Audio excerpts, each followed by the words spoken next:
My name is Billie-Maree Ward and I have BCC skin cancer, and I was diagnosed in 2022. My skin cancer was detected when I went to the GP just for a general checkup.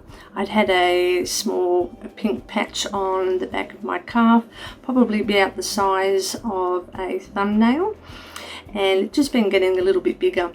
And so I thought, well, I'll get her to have a look, and she did, and it's just luckily that she has a special interest in skin cancer.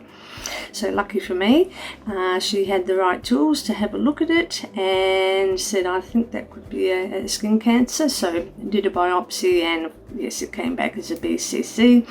So then did the whole body check. I had one removed from my shoulder, one from my back, had the one on my calf removed, and then I had 2 biopsies done on my face, on my bridge of my nose, my eyebrow, and they turned out to be BCCs as well. So I was a little bit shocked actually. In foresight, I'm not surprised now. I found out I was type 1 skin type, red hair, fair skin, blue eyes. Spent most of my life in the sun. Growing up as a kid in the 80s and 70s, we had no sunblock. We might have used a bit of zinc, so it really was a bit of a shock to find out that it was skin cancer. But when you look back on my history, it really isn't a surprise at all. So the skin cancer treatments I have undergone is the chemo cream, Epidex. So that was quite a nasty. First biopsy off the nose, and then they wanted to treat it with the chemo first before having to chop anything out. So 4 weeks of chemo, Epidex on the nose, and that actually was a large section came up, so that was a bit nasty. Then the next step was to do the treatment on the right eyebrow. That they didn't want to cut out because of cosmetic difficulties, because being in the spot that it was could cause a little bit of sagging or to give me a facelift while you're there. So went to have a check with the plastic surgeon and another specialist to see if they could perhaps use Epidex, the chemo cream, on it to try and reduce the size before cutting it out. Luckily for me, chemo worked on both the cancers, so that avoided having to do any extra incisions and perhaps having a little bit more damage, cosmetic damage really, then it was really warranted. But then, because I have so much sun damage on my skin, I was then required to do the Epidex treatment over my entire face, and that was, nose and the eyebrow was bad enough, but the entire face was very, very, very nasty. So basically my entire face is sun damaged, and so therefore I will need to do a few treatments of the Epidex. I've done one treatment a year ago, probably looking at another treatment in another month, and just to really hit those precancerous cells and try and get all of those treated before they become BCCs. So yeah, so I'm very lucky that I don't have melanomas and other serious issues with my skin cancer, but obviously too it needs to be treated. So the treatment, yes, the Epidex chemo cream has been really effective. Nasty treatment, but very effective.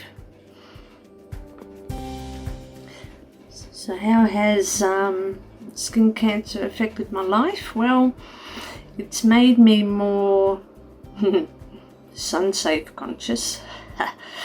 Oh gosh, I never wore sunblock. I never wore a hat. We lived in the sun as kids. Never wore sunblock in the 70s or 80s. I used sunbeds quite a lot in my 20s. And so now it's made me realise that, well, our skin isn't invincible. We need to protect it. It's the only one we have. And that being a type 1 skin, it makes me so much more susceptible to cancers, skin cancers. So I have to be extra careful and not be lazy, put my sunblock on, wear my hat outside. I do a lot of stuff outside. I do fun runs, I do lots of gardening, and so therefore I've got to really keep those wide brim hats on, put the sunblock on.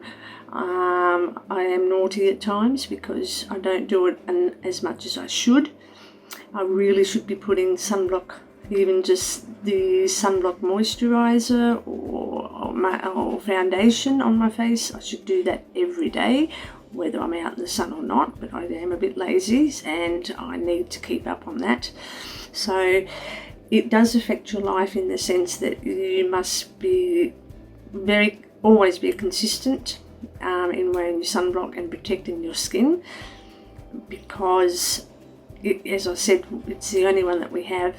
And if you've already got BCCs and you're already prone to cancer, then it's only going to exacerbate the problem, which could lead to serious problems down the track.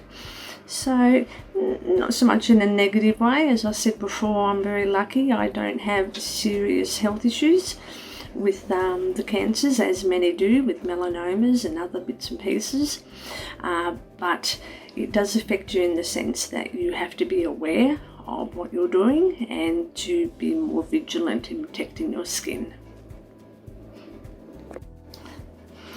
What would I like to say to others? The most important thing, I think, is not to be complacent. Protect your skin, wear your sunblock, do your regular checkups, whether it's 3 months, 6 months, a year, and to look after yourself as well.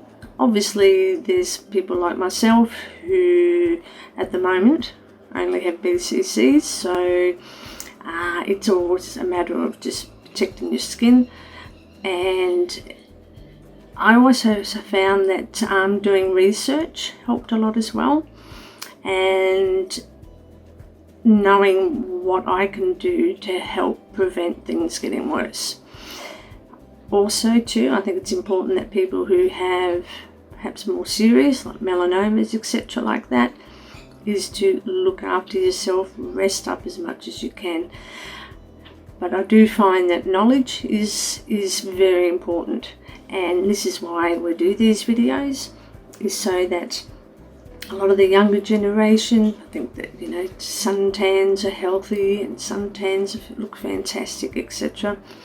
But there is no healthy suntan. Skin cancer is very serious, and it can be prevented if you look after yourself.